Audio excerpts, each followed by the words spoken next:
part of the Press Play Podcast Network. Look up in the sky, it's a bird, it's a plane, This is Jason J. Lewis, the voice of Superman on Justice League Action. This is Mark Wade, writer of Superman Birthright. You're listening to the Krypton Report.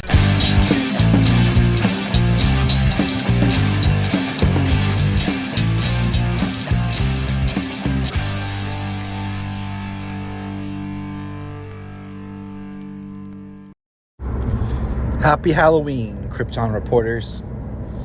As we go into this episode in this season, I want to point out a couple of things from my personal just thought. I made this comment on a previous episode of Requel, but I would like to just kind of state it here. Halloween is a holiday that has a cultural touchstone to it. Halloween and horror are not a 1-to-1 ratio. So just because something is like horror related, it's not really Halloween. The holiday itself has rituals, imagery, and is about spirituality, going back to the Druids, the Celts. There's Egyptian, Japanese, all these other cultural tie-ins that bring forth what our modern day Halloween is. And one of my problems is recently in past, like there was DC specials that were like Halloween of horror and like these book collections that I would read, and it would always be just like some horror story, and I'm like, that's not Halloween to me. Now, granted, I do say this, just because of how things in culture have grown, but like Monster Mash and stuff like that, I do think of Halloween a little bit with the Universal classic monsters. In 2 miles, keep left Thanks, onto Siri. US 35 west toward Dayton. And that's because of growing up with the monster marathons, growing up with, like I said, Count Chocula cereal and other things like that really help cement the monsters as part of the spooky season, horror season. But like I said, horror is not a 1-to-1 ratio to Halloween. Horror happens on Halloween, but it is something to kind of keep in the back of your mind when I talk about things. So let's get into this special Halloween edition episode of the Krypton Report, in which you will get to hear from different voices at different times as we kind of patchwork our special treats for you. All right, welcome to this Halloween special of the Krypton Report, and we're going to be looking at Teen Titans Go. We're going to pick 3 scary episodes. The first episode we have is picked by the amazing Miss Sayla. You want to say something? And it is Costume Contest. The 40th episode of the 4th season of Teen Titans Go and the 197th overall episode of the series. Tired of losing to the Hive Five every year, the Titans hatch a scheme to win the costume contest. So we'll be right back with our thoughts on the episode. And we're back. All right, guys, what did you think of that episode? It was a good episode. Honestly, it was hilarious because so Titans is like the Titans became the Hive, but they like have the powers in their costumes, and then the Hive became the Titans, but they had the powers in their costumes. It doesn't make sense, and it was crazy. My favorite part was that Birdarang was the host. They were talking to a Birdarang. Yeah. To a Birdarang, Sayla. It's personification. If you don't know what personification is, it means Wow. batteries can't do that. That was a big word. Dad, what's your biggest organ? I don't know. What? What's the biggest organ? Well, answer. His is his foot. Okay. No, you both getting it wrong. What is it? The biggest organ is your skin. Oh, you're right. Okay, so that one was creepy. It was a great Halloween one. What do you think, Sayla? Yeah. It wasn't creepy. Except for when they went to Hive. Not Tower. That's kind of creepy. All right. Yeah, it was. My favorite part was when they thought the fake prisoner Yeah. was a prisoner, but really it was Aqualad. Yeah. All right, to the sheet, Solomon. Now, choose the next episode of Teen Titans Go. You can't choose costume. I'm gonna go with the scary figurine dance. What? What is it? The scary figurine dance. Wow. Okay, hold on. Let's pull it up. All right, Scary Figure Dance is the 13th episode of the 3rd season. It's 117th overall. The Titans' Halloween party is interrupted by High Five robbing a candy factory. After the battle, its major shift, very strange things start to happen around Hive Tower. All right, let's go. Dad, that does not look like... All right, so that was awesome. Mm-hmm. So basically, it's Halloween night. Robin's dressed as a werewolf, which was awesome. Cyborg was what? He was a vampire. Raven was a witch. And then, Beast Boy... Beast Boy was a pumpkin. Yeah. And Starfire was a cat. Yeah, no. And then what happens is they get exploded by a bomb. Go poof. Yeah, they literally die and get exploded, just so they can turn into ghosts. For the Hive. To haunt Hive, the High Five. It's actually the dumbest plan for the Hive. Because you literally die. Yeah. And then what happens is Hive actually makes sure the hospital brings them back to life so they're not ghosts anymore. What would you rate that one? Maybe 8. What would you? 10. I'd go 10. 10. What would you rate 10. the first one? The first one? 10. Yeah, 9. 10. 10. 10. Okay. All right. I'll probably get. All right. So we're going to do my episode now. I choose Monster Squad, the 8th episode of season 5. Monster Squad. Monster Squad. And it states, the Titans want to be the scariest trick-or-treaters in town, so Raven casts a spell to turn them into real monsters. Oh, snap. Is it on here? Here we go. All right, Monster Squad. What'd you think? It was really good. I mean, when the Titans become like monsters, they're like. Yeah, so they dressed up in crappy crappy costumes, and then Raven turned them into the real monsters. Like The Mummy. Starfire, the Mummy. But it was hilarious because She mixed up Mommy and Mummy together. Is Yeah. what happened. Boo! Boo! Boo! Boo!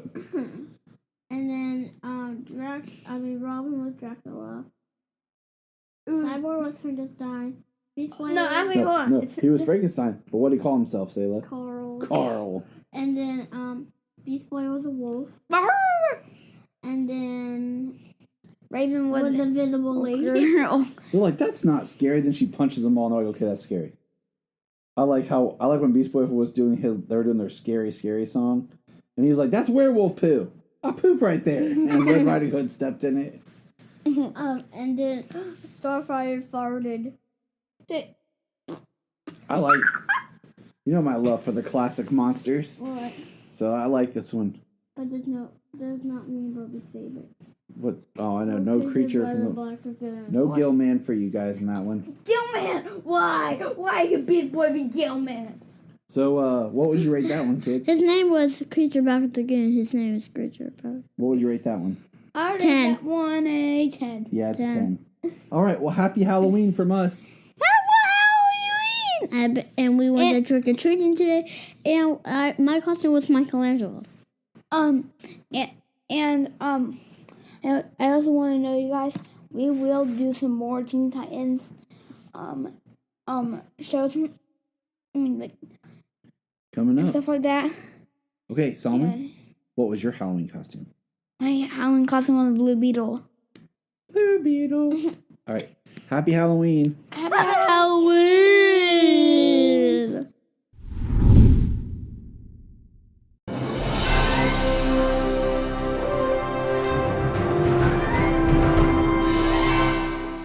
What's up, everybody? Chase Smith here from the Chase Smith Podcast and Cavs on the Break NBA Podcast. And I'm JD, host of the Hyman Podcast, part of the Press Play Podcast Network, and we are super excited to bring you a brand new show starting next Tuesday, the Fanfare Podcast. The Fanfare Podcast is all about your favorite movies and our favorite movies and the best moments in cinema.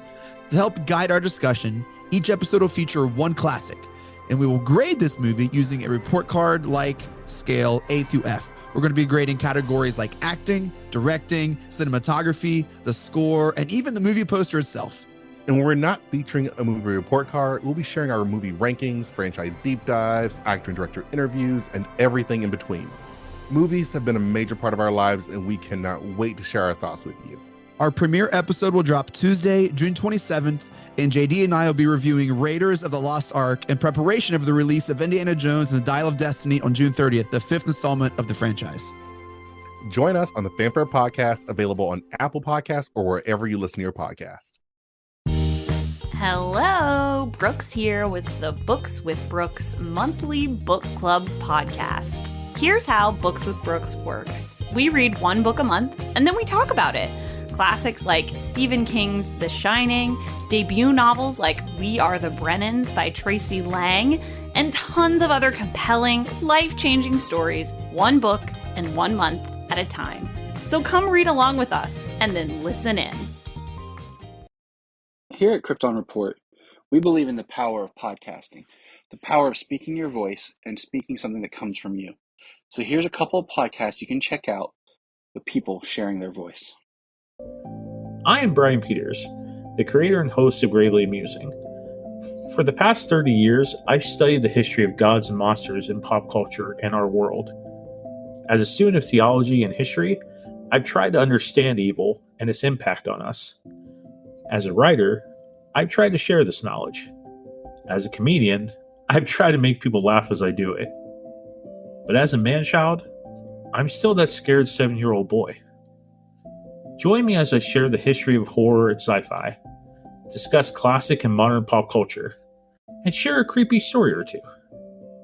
This podcast may scare you, it may horrify you, or it may leave you gravely amused. Listen to Gravely Amusing on Apple Podcasts, Spotify, iHeartRadio, and wherever podcasts are found. Follow us on Twitter at Gravely_Amusing or on TikTok at Gravely Amusing. Hi, I'm Taria Maynard, and this is my co-host, Jania Patrick. We're a couple of sisters in Central Ohio who created a podcast. Our podcast is called The Confessing Heretics. The basic premise of the podcast right now, as we see it, is we're going to talk to you guys about our stories in religion, would you say? This podcast is about sharing our truths, our religious traumas, and our histories. We'd love for you to join us on our journeys as we talk about our pasts and discover more about ourselves along the way. We will be featured on Facebook, Instagram, TikTok, and YouTube. Just look for The Confessing Heretics. We have a $1 Patreon. Yes, I know everyone asks for money, but our $1 Patreon each month gets you commentary tracks for releasing movies, DC movies. It gets you my requel series where I pitch ideas about movie sequels, prequels, or whatever. It also gets special bonus episodes of whatever else some of the friends of the network chime in and drop. So check that out for $1 a month. That's all we ask. Keep it cheap, keep it simple, and help us keep going. Check out the link in the show notes or Patreon Krypton Report. Follow the link in the link tree or in the show notes below, patreon.com/Krypton Report. This is Dan Jurgens, and if you want to have a good time, keep listening to the Krypton Report. So as I was preparing for this Halloween read, I was searching for comic books that would work for this. And I was like, Superman and Halloween, that would be cool. And sometimes it's very difficult to find anything, but we did find a few. And the first one up is very, very interesting. It's one that I didn't even know happened. As you know, I have a love for the classic Universal monsters. And you'd heard me speak with it with Brian over at Gravely Amusing, and Brian loves the classic Universal monsters. So when I found this on the app, he was very shocked. He had not read this, nor knew about it. So it's called The Superman Monster #1, written by Andy Lanning Dan Abnett, pencils by Anthony Williams, inks Tom Palmer, cover by Tom Palmer and Anthony Williams. This was released October 6, 1999. An Elseworlds classic. In 1880 Switzerland, promising science student Victor Luther is expelled from the university for his experiments in the creation of life. Wandering the forest near his home, he comes upon the discovery of a lifetime, a vessel from another world, whose cargo provided him with both a second chance and a terrifying fate. Luther's bizarre resurrected creation possesses powers beyond that of mortal men, but with the world except this strange being. So basically, it's Mary Shelley's Frankenstein done with Superman. And this is a book that I'm going to hunt down and track down and find to actually have a paper copy. This book was so amazing and so great. This is one of the reasons I love the app, is because it, gave me the ability to find something. This is just a one-shot that, probably I would never find. Maybe in the quarter sales if my old comic shop did it. But so the story opens much like the framing of Mary Shelley's Frankenstein. But it is Perry White at the home of James Gordon. Or, hold on, let me reverse that, I think.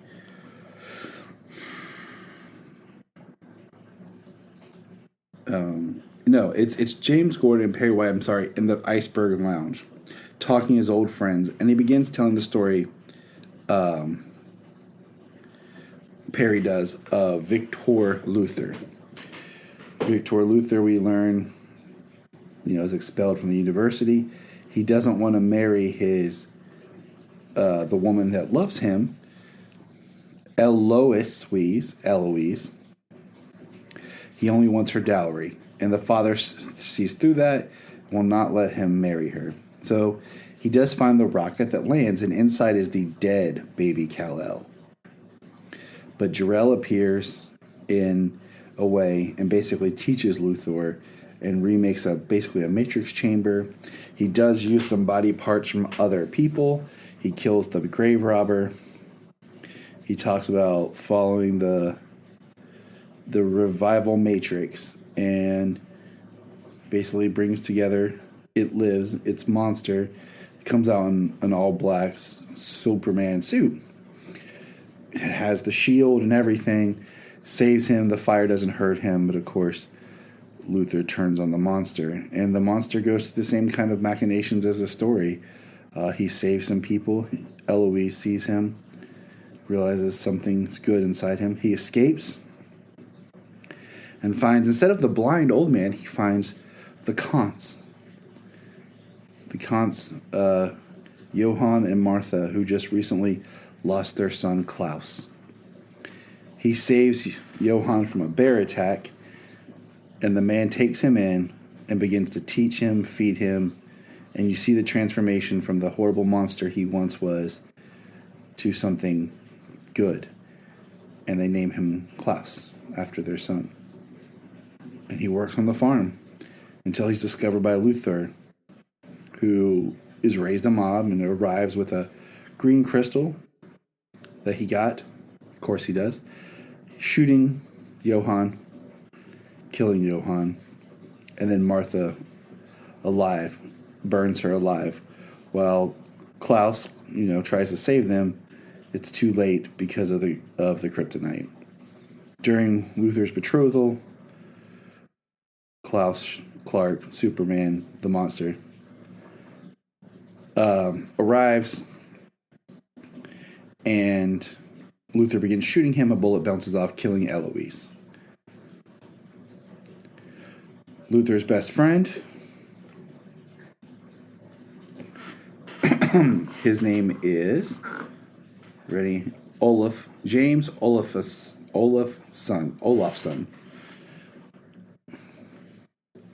And James sees what Luthor is doing, basically creating Eloise as the bride. James finds Klaus in the basement with the kryptonite, takes it off of him, realizing that he can stop this. Eloise returns, recognizing that she is a monster that Victor made. And Superman shows up and says, "The pain will pass, trust me, you will be whole again." She looks at him and says, "I trust you." And together, he holds her. He says, "Let me save you again." She says, "Yes." He kisses her, holds her, and flies out. Then we cut away back to Gordon and Perry.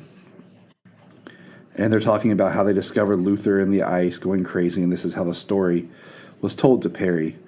But then it shows that Luther dies, and then Superman shows up. He's all sparkling, and it shows that he's evolved and he has healed more in the ice. He takes Luther's body, but uses his heat vision to free the ship, and then flies off. At the end, Gordon says he doesn't believe any of it, and then Perry makes a joke about trying to believe that bat story, and then they part ways. The end. It makes me wonder, I'm looking on here, I haven't searched if there is more of a Batman/Dracula version, if there was like a whole run where they did with this. I just know that I now have a book to actually search for that I want to have a physical copy of. So, the Superman monster, happy Halloween. Check it out. Happy Halloween. Ooh. Boo. Happy Halloween from Krypton Report. It is I, your host, the Superman of Blue. Lightning sounds. And the Superman of Red. Other lightning sounds. James Cole. What's up, man? What's going on? What's up, Tyler? Halloween. Happy Halloween. Happy Halloween. So, what has been your Halloween plans so far this festive season? Anything special with the kids? We got some trunk or treats to go to, and trick or treating. So, as we record this, we record this 2-year-old out trick or treating. That's how it should be. Mm-hmm.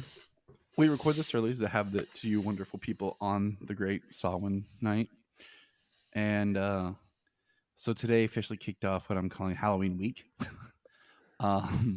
We had a trunk or treat today, which is Tuesday. Tomorrow, Wednesday, is another trunk or treat. Thursday is the school. Their school does a trunk or treat.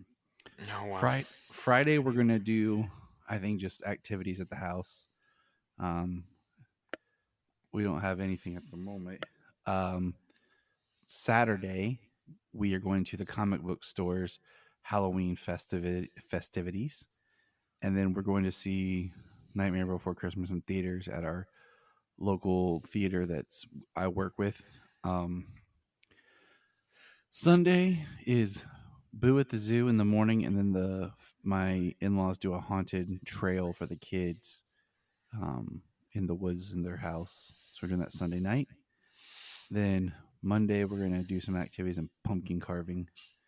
Watch Halloween movies and pumpkin carve. And then, of course, next Tuesday is trick or treat. So there we go. Well, that is a very busy, sounds like a very busy and very fun Halloween week. I mean, the thing is, the kids just get thrilled wearing costumes and going out. It's not. I was so much they wear them all the time. Yeah, I mean they do. It's kind of just the thrill of like being out in your costume and being like with other people and being outside and doing something. You know. Absolutely. The candy's fun, but it's not like the biggest thing about it. So. Yeah. So yeah, we try to maximize it. You know what I'm saying? Like this year, the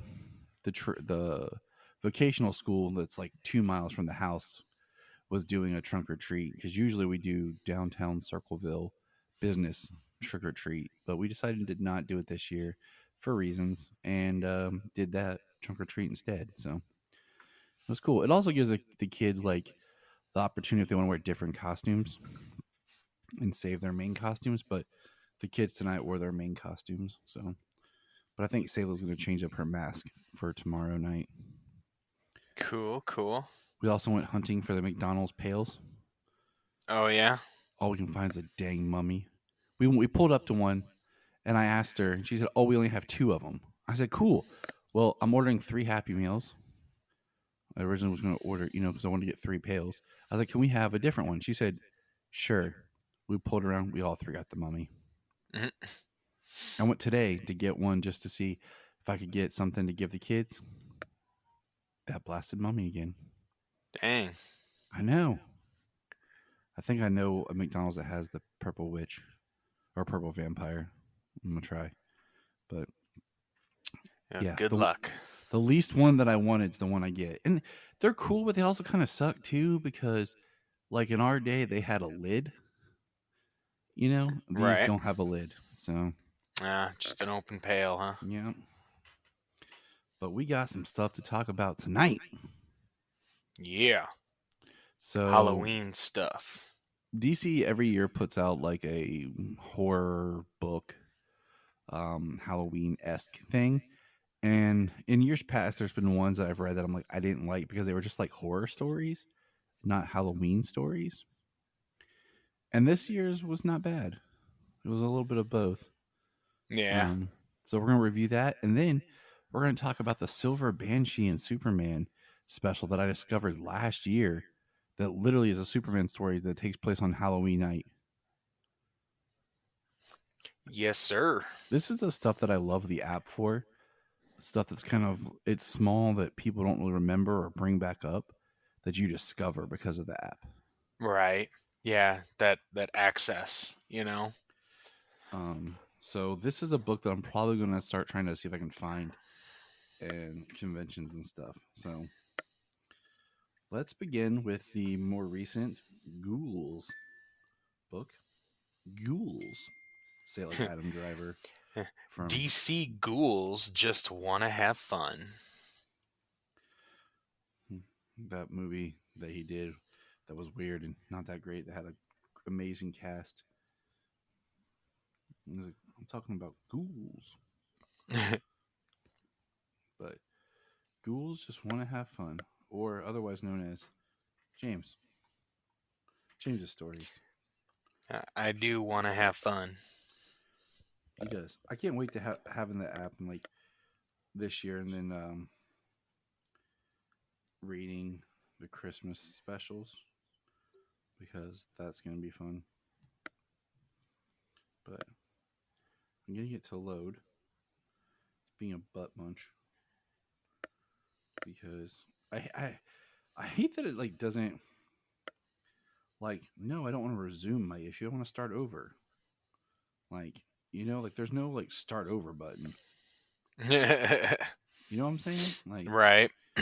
I mean, you can go to the page count and go back to 1 if it'll load. Yeah, if it'll load. Once in a while, you have some issues. I'm not sure if that's exactly the app or. Here we go. Ghouls just want to have fun. The question in A Look to Die For, written by Ellen Tremonti. Art, color, and letters by Tyler Crock. Green Lantern in The Shadow over Coast City, written by Kenny Porter. Art by Riley Rasmus. Animal Man in The Day Anything Goes, written by Michael G. Conrad. Art by Christopher Mitten.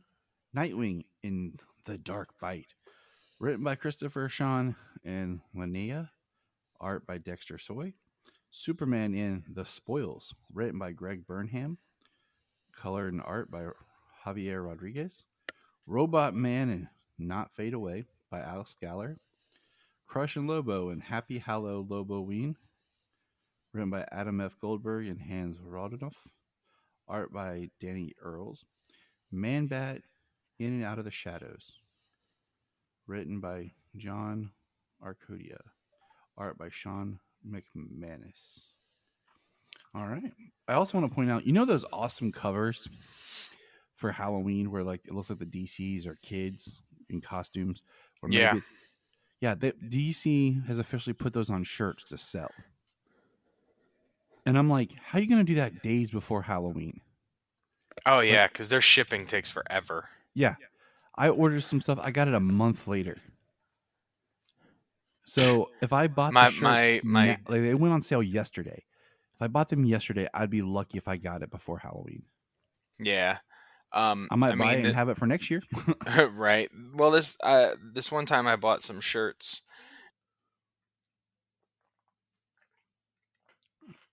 That's how bad it was. James had to disappear and didn't respond. Yeah, sorry. Stupid echo.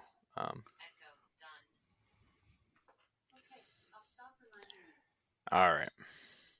It's all Jamie's fault. It is Jamie's fault. Trying to keep us apart. She won't let us podcast. Anyways, you turned him against me. I think some shirts I ordered came in a timely fashion, but some other things I ordered, there was one order I'm sure I waited at least 3 months for. All right, that wins. I almost canceled the order. By that time, I think you just forget you ordered something, then it shows up, and you're like, all right, cool, I bought myself something. All right, so we'll start with the first story, the question and a look to die for. James, what did you think of this one? It was interesting. I mean, I kind of liked Montoya doing the question thing. Just the way the mystery unfolded. And it's funny how even at a fashion show they had nth metal fashion, which kind of worked out in her favor. It was interesting with Professor Pig and Gentleman Ghost, and yeah, that was a wild pairing. I didn't see that pairing coming. That one was kind of out of the blue. But this one was just one that I'm like, okay, this is okay. Like, I don't really know why that's in here, but okay. Yeah, Pig's always a creepy character though, and yes. you team up a creepy character with a ghost, and it makes for an interesting Halloween story at least. Yeah, fits the bill. I mean, kinda, but I mean, it worked, I guess. But it was at a fashion show. Yeah. The next one is we're in Sector 2814, Coast City, California, USA, with Green Lantern and Jason Blood. Yes. Gone, the form of man. Arise the demon Etrigan. This one was just crazy. I didn't know what was going on half the time. It was like they're fighting something, Etrigan shows up, and then they're fighting this giant purple monster. Yeah, so I mean they didn't really like identify what this creature is, but they did what it does, and just by banishing it from this world, everything will turn back to normal. So I mean they laid out the stakes right away and they got into it. Riley Rothsmo, his art is not usually my favorite, but in this issue or in this story with the demonic magic and the hellfire and Green Lantern's ring, it kind of fit the bill. You know, it really looked like a animated cartoon going on. It did. So it did. Yeah, this one was okay. Like, I was like 2 stories into this, and I'm just kind of like, oh man. Like, once again, it's not really, I'm not feeling it, you know? But then we get to the next one, and I like the next one. Me as well. We have Maxine being picked on at school. She's Animal Man's daughter. And she's talking to her therapist. And then I just like seeing, you know, them at bed, like later, bedtime at the Baker house. Trick-or-treating alone, Maxine's just a bit young to be out there without supervision.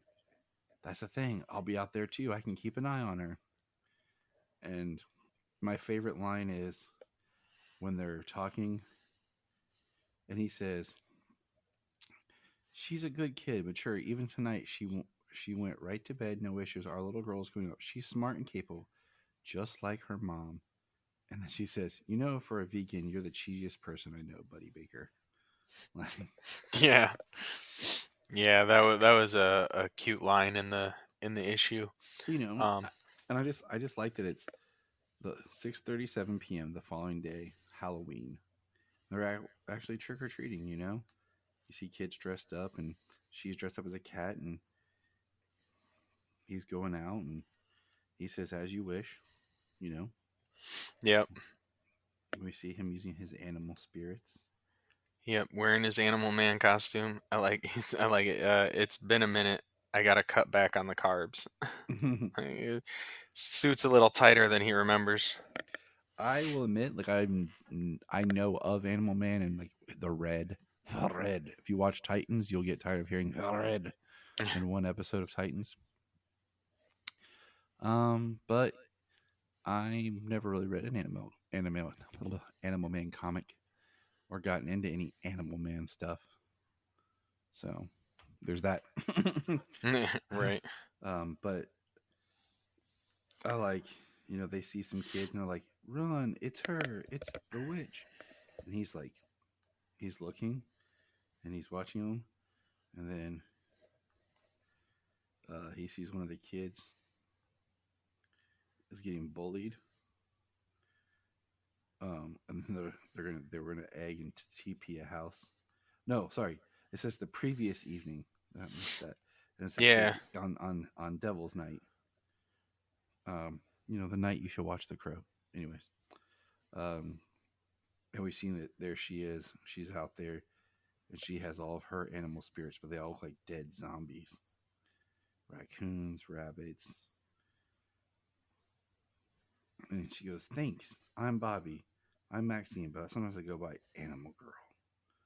And then the next night we see her as like a skeleton thing, and him as a magician out trick or treating together, and they catch her dad. And I'm like, "What is that?" "I don't know." And the funniest part that took me a minute to read was that Buddy gets egged. You just hear "suck egg, old man." Yeah. And he's like, "How dare you?" And he pulls out a gorilla spirit. Yeah, I really like this story. I like how he's out there watching his daughter running fast like a fox across the yard, leaping over the fence like a frog, hiding in the bushes like a chameleon. Doing what every parent wishes they could do. Yeah, hovering in the sky like a bird. Or a plane. Yeah.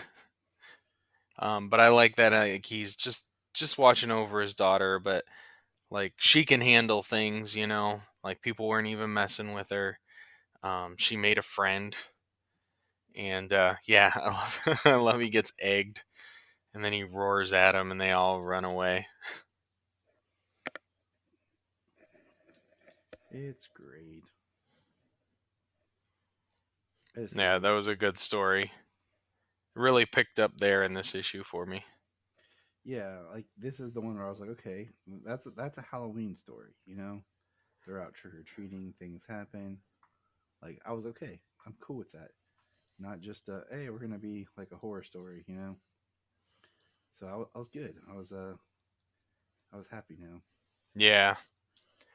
Yeah, that's where it really picked up for me in this issue, and then I liked pretty much all of it the rest of the way. I mean, the last one with Batman we'll get to. So the next one's the Nightwing one, and this one I liked, but this one to me felt more like, is there a follow-up? Is there more to this? Like, there's just some guy running around out there, like, or someone's turning people into vampires. Right. Well, Red Hood does deal with some more of the supernatural elements that the rest of the Bat family doesn't always get into.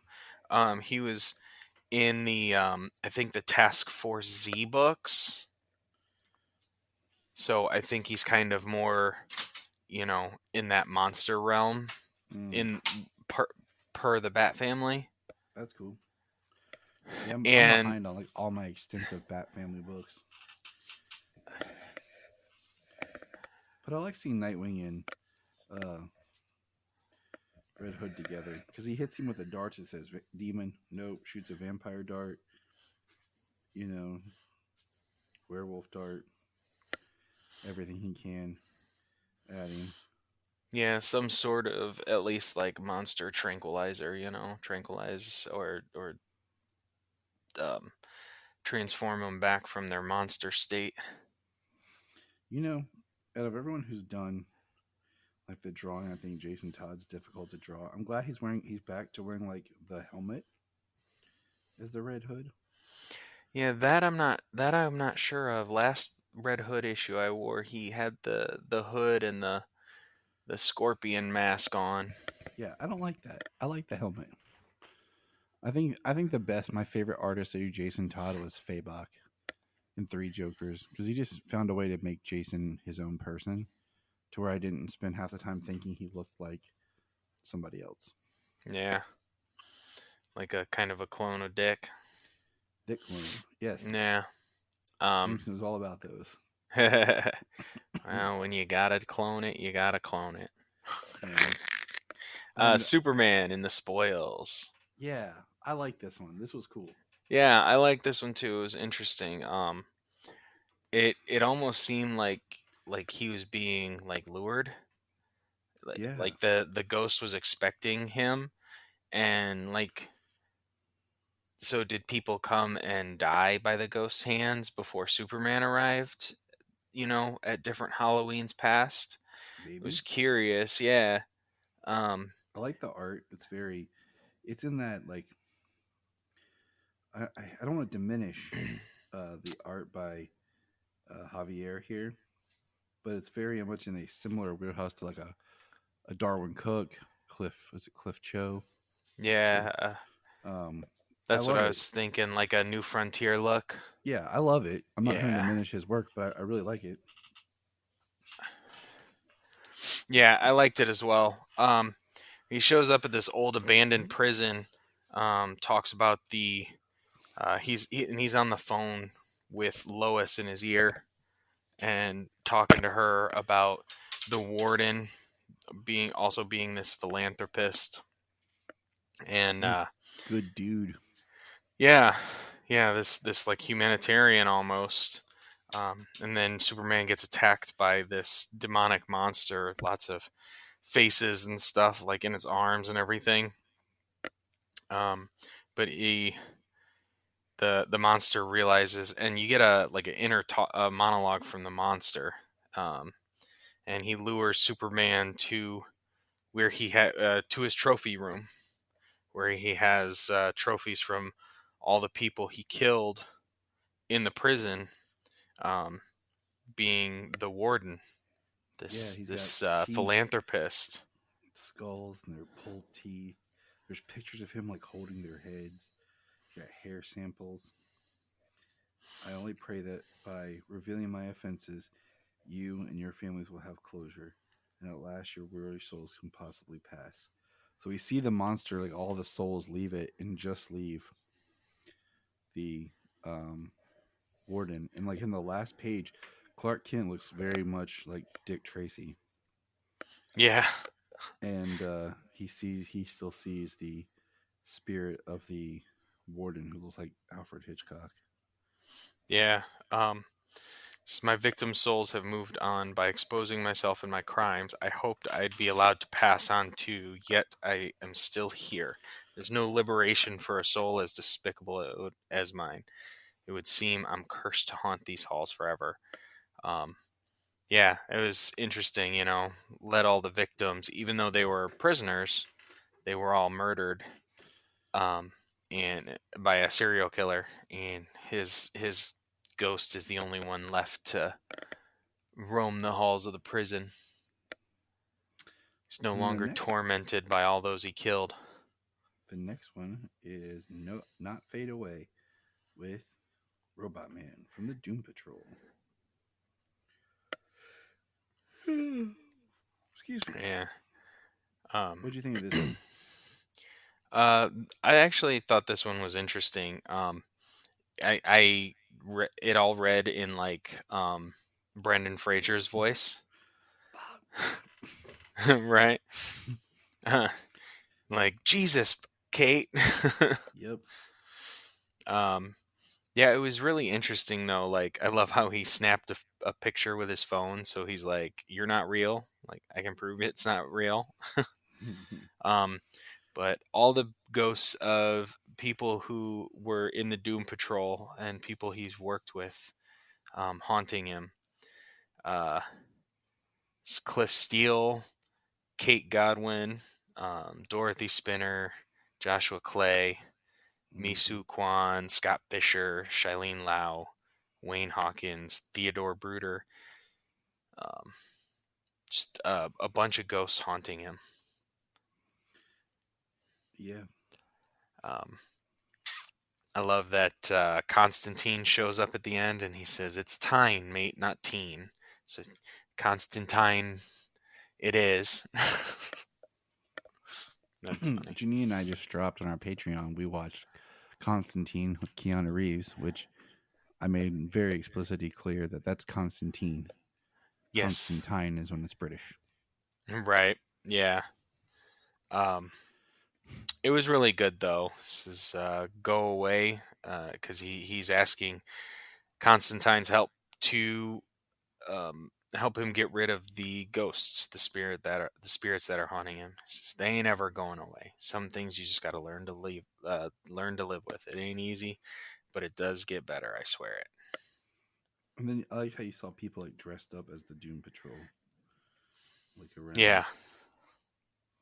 But yeah, the Constantine showing up and just the ghost behind both of them was good. And the fact he's not wearing his jacket threw me off. I'm like, wait. So the next one, yeah, he's just got it draped Lobo, over his shoulder. The Crush and Lobo Halloween one. I thought it was interesting. I don't know much about Crush, but just how Lobo is, trying on all these different costumes. And then eventually he settles on Aquaman. And then this story, King Shark. Right? Did this story seem a little meta to you? This story was very meta to me. This story landed for me. I mean, I like Lobo and everything. And this just shows how much of a sleaze he is, like threatening life or death to his daughter's girlfriend if she doesn't help him pick out a costume for a Halloween party, because he doesn't get invited to parties, and if he's going all out.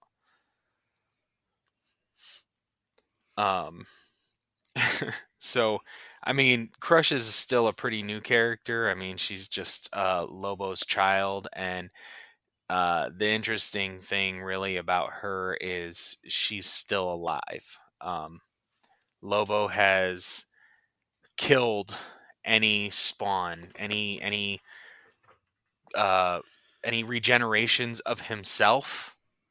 He only allows there to be one. He kills him. He kills himself. Obliterates himself. Any offspring he's ever had, he's killed. So yeah, Crush is kind of like the only one who he hasn't. Not without trying. She has his heavy regeneration abilities. But I like at the end. Should we tell King Shark he's not really fighting Aquaman? Nah. What my dad gets for trying to blow you up and all. He means well. Does he though? Right. And the circus peanut joke got me. Yeah. I thought it was really funny though. She tries to get him to dress up as Wolverine. We can see it's all there on the page. She's got 3 spoons in her fingers. His most famous character, named after an animal who's also a superhero. I love how he does his musicals though. The Greatest Showman. Yeah, he says, "Not my fault. The Jack Man's most iconic roles are all crazy musical." Mm-hmm. So I love that he was made to be a fan of Hugh Jackman, and who's not? I don't care who you are. You're a fan of Hugh Jackman. Oh, for sure, yeah. He's done a lot. He's more than just Wolverine. Right. And then, yeah, absolutely, the meta joke of Lobo being Aquaman, how they look identical. I mean, if this wasn't like decided back when frickin' Jason Momoa came out and posted that video on his Instagram, all excited about leaving that meeting with James Gunn a year ago. Mm-hmm. If this ain't about the fact that that was like a heavily discussed and almost a go thing at the time, like this could, unless they're really just like leaning into the news that's been that way for the last year, Jason Momoa being Lobo and whatnot, but it was hysterical him being identified as Aquaman at the end. And then the last story is a retired school nurse talking about how all the years things that she couldn't, teach, and how the kids have changed. When we see kids dressed up as Batman and Robin, they stop dressing up as Slender Man or evil puppets or on tricycles or killer clowns. That says it all, doesn't it? And then she's walking and she thinks she sees Batman, but no, it's Man Bat and Out of the Shadows. But what we find out is there's actually like a rat man, wolf looking thingy that's attacking her, and Man Bat's actually trying to save her. And during the battle, Man Bat gets his leg ripped open, but he is able to, with her help, stab the other doctor, who turns back into a human. And then, Man Bat's actually able to talk, and she saves his life. And at the end of the thing, we see her took down all of the other clippings of Batman she had and hangs up the one that says, "Retired school nurse saves superhero. She's the real hero," says Kirk Langstrom about Rose Costa after her tourniquet saved my life. Yeah. So it was a nice kind of cutesy story to end on. It was. And I had said Batman, but yeah, it's a Man Bat story. Like Batman's not in it except for a news article. Yeah, it was good because, well, we've got Man Bat who was with the Justice League Dark. So, like he's been able to speak and be his scientist form in his Man Bat body. So I'm not sure if you've read much of the Justice League Dark over the last couple of years. I mean, I have, but not any since. I haven't read any since I read all the New 52 stuff, but I didn't read any after that. Well, one of the last things I remember reading with the Justice League Dark was when they were doing, I think, the Witching Hour, and they were fighting Hecate, which is going to factor into our next bit of stories. It's interesting you pronounce it like that because I've always heard it as Heket. Heket. Oh, yeah? Yeah. I've only read it, so. I've heard Hekate. I've heard Heket. So until I hear someone say this is the proper pronunciation, it's whatever. Yeah, I don't know. Jamie. How do we spell that? Hold on. It's in the issue.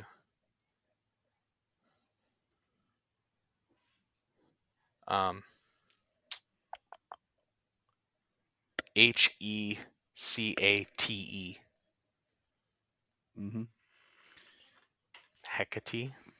I've heard that. I think something like that. Hecate. I don't know. We'll look it up on YouTube. She is a witch. Hecate. Oh, she's prominent in mythology. Yeah, that's I know the name from that, but I've actually never heard anybody say it. I've only ever read it. So I've heard Hecate is what I've been saying. Hecate is one I've heard. That's way cooler. Hecate. And it is cooler. I mean, it's.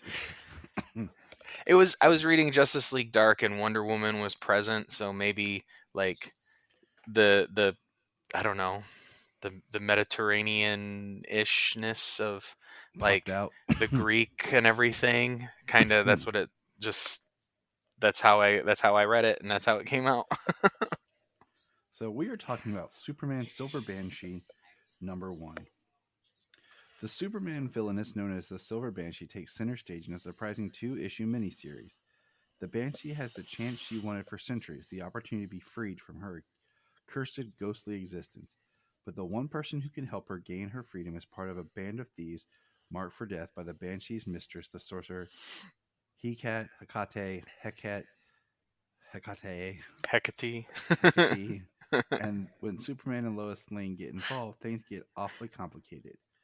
Written by Dan Brenton, pencils by Joyce Chen, released October 14th, 1998.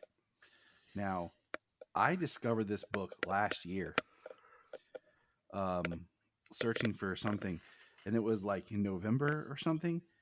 And I made sure that I screenshotted this and marked this because I was like, a Halloween, because I was like, whoa, this looks cool.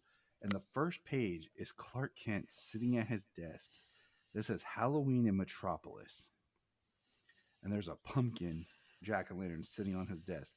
And I was like, holy crap. How did I not know this existed? But there's a Halloween story with Superman, like legit Halloween story. Yeah. But so what'd you think of the story overall? Overall, I didn't think it was too bad. It was interesting. Part one. Let's go part one. Okay, so I don't know. Yeah, I don't know like a whole lot of the history of Silver Banshee. I've gotten pieces here or there from different mediums and different versions. So the fact that she in this resides in the underworld, the McDougalls cursed her. I like that she's able to leave the underworld on Halloween night. Makes sense.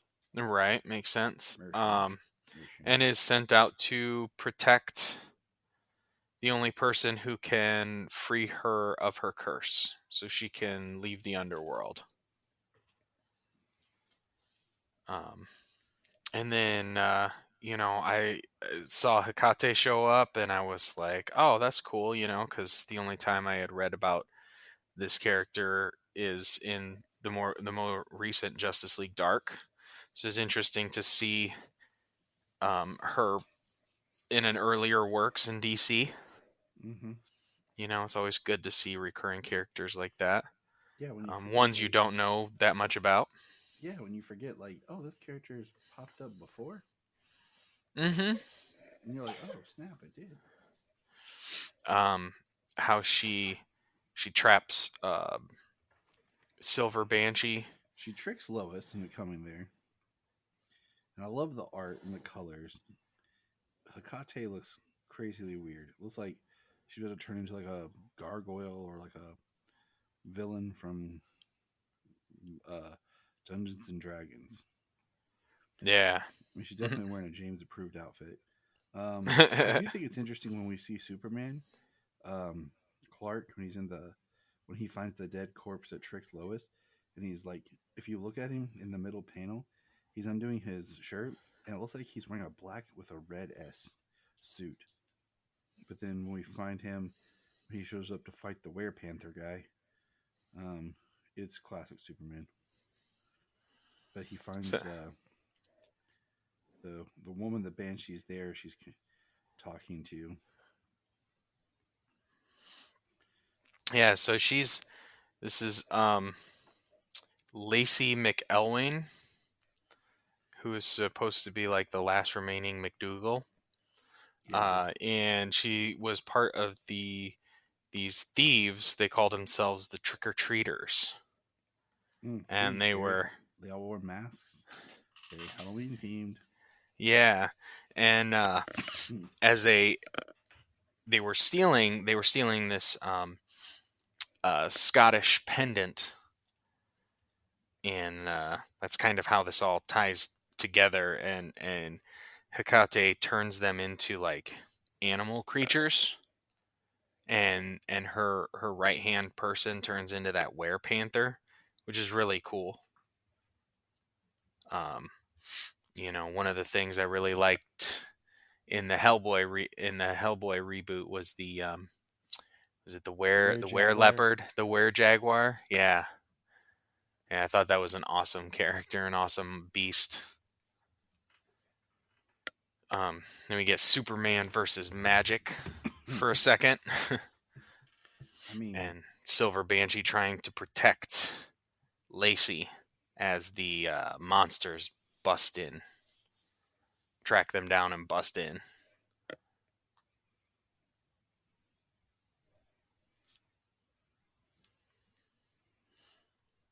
It was pretty neat. Yeah, it's always, it's interesting, stories when you take like Superman, say, out of the natural element into this horror themed, and all this magic going on around him, where he's not like, it's neat, where he's not like necessarily the primary focus, especially to get the ball rolling, because he's not in that world. But when he gets pulled into that world, and I think he's pulled into the world pretty good in this issue, and it's in this story, and that's just by keeping an eye on Lois, because he was skeptical about the abandoned church she was being met.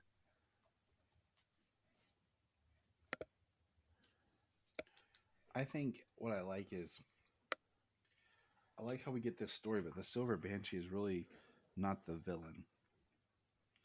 And, he's getting attacked by some Lovecraftian looking monster here, some demon thing, and him and the Werepanther are tied up. And the host, the one that I had trouble with is, like, it seemed like sometimes the Banshee was not in the body, but then sometimes she was.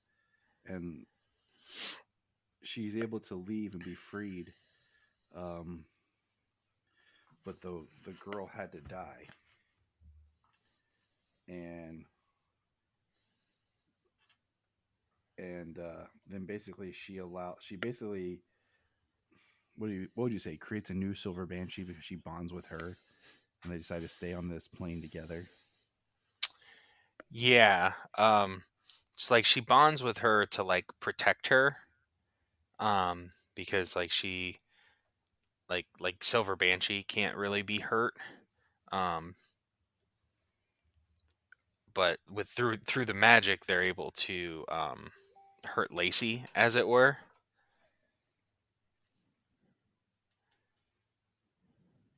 So we have a new Silver Banshee in 98. Yeah, I mean, this woman was dead as it is.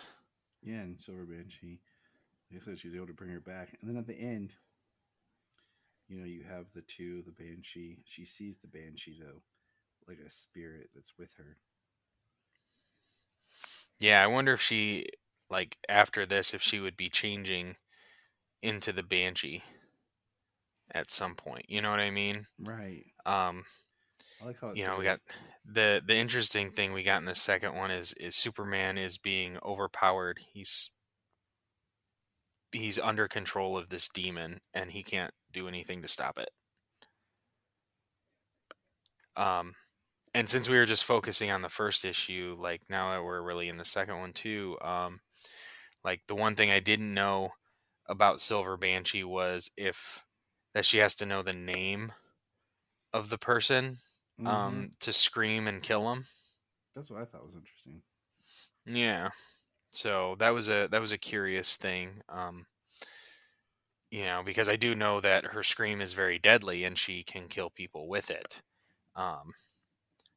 But yeah, how she killed all of the trick-or-treaters, but Thorpe, the werepanther, because she didn't know the name, was left alive to continue the hunt. It was good. It's definitely a nice, chilling tale. And Lois says, Clark and Lois were talking. He says, I can still hear the revelers in the streets. They don't know how close they came. Lois, promised me next year we can stay home and hand out candy. And she says, and miss all this fun?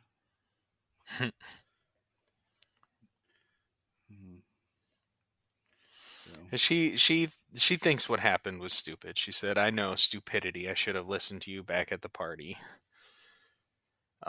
So she was kind of like regretting the decision of, at least kind of going in blind. But that's kind of a Lois Lane trait. Mm-hmm.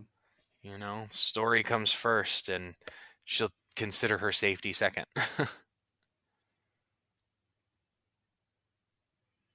So, but that is our Superman Halloween story. Well, that was a good find. I enjoyed it. Yeah, I did Thank too. you. Thank you for pointing that out to me. You're welcome. And then there's another one that I reviewed on my own that I found. It is Superman the Monster, and it's basically the retelling of Mary Shelley's Frankenstein, but it's Superman as the monster and Lex Luthor as the creator. If you are a fan of Frankenstein, I highly recommend it. What's it? Brian hadn't even read it. It's on the app. Superman Monster? Yeah. So I highly recommend check that out. And happy Halloween, everybody. And remember, Look up in the sky. We just want to say if you've enjoyed this podcast, please check out other podcasts on the Press Play Podcast Network. If you are like Tyler and James and can't get enough super talk, check out these other podcasts. Digging for Kryptonite, Supergirl Radio, The Last Sons of Krypton, The Superboy Legacy Podcast, All-Star Superfans, Superman the Animated Podcast, The Aspiring Kryptonians, Always Hold On to Smallville, The Geek of Steel, and Truth, Justice, and Hope. Remember to check out Krypton Report on all social media platforms. Go to linktree.com/Krypton Report. You find all of our information.